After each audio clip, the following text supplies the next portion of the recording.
2 Corinthians 12:9 says, "My grace is sufficient for you. My strength is made perfect in weakness." I'd read that verse a lot before, and I read it, and it was one of those verses that I kind of always knew. But recently I had the opportunity to go on a boot camp that was an amazing experience for me in many ways, and I'm going to share with you kind of the revelation that God brought to me.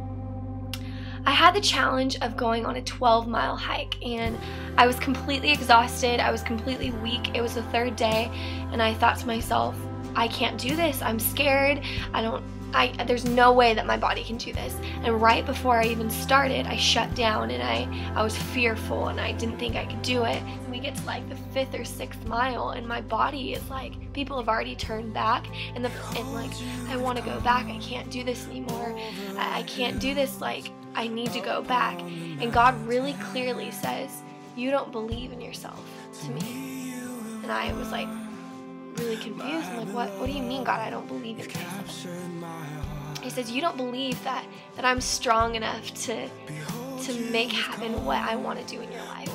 And I was kind of like, "What do you mean, God?" And he said, "I have this calling, and I have this purpose for you, and it's huge, and it's too hard, and when you look at it, you're going to say, I can't do it. And there's no way that I could do that, God. There's no way that I could accomplish that or talk to that person or evangelize or go out and make a difference. There's no way." I acted and said, "There's no way," and I shut down like I did on that hill. It's never going to come to pass. But God said, "My strength is made perfect in weakness."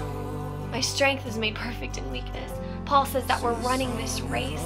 We're running this race. It's towards an eternal prize. And sometimes we get so caught up in the fact that we think God is at the finish line with his arms wide open, saying, come, I'm here. But in all reality, when you can't move anymore, when you're discouraged, when you're weak, when you're running this race and you feel like you're not going anywhere, God is carrying you. God is pushing you. God is saying, "Come on, I'm doing this with you. I'm beside you. I'm never going to leave you. I'm never going to forsake you.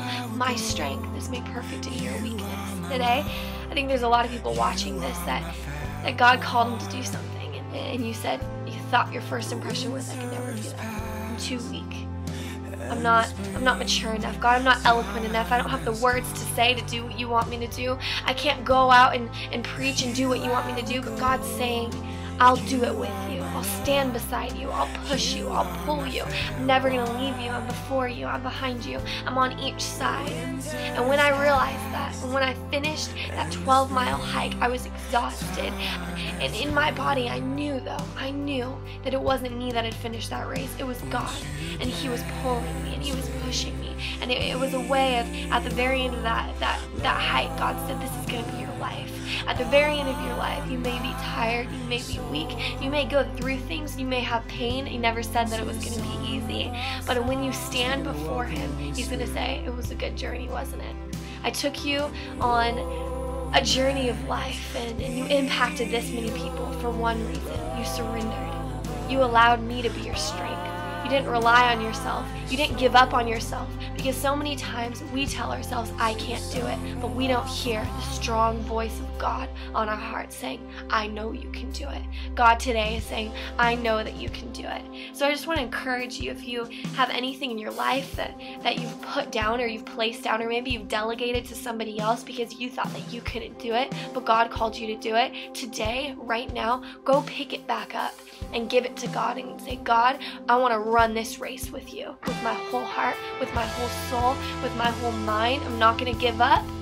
I'm not going to step down, because he's called you to go further." So today, pick it back up and go for it. And the God that holds the oceans in his hand today is on your side, and he's for you.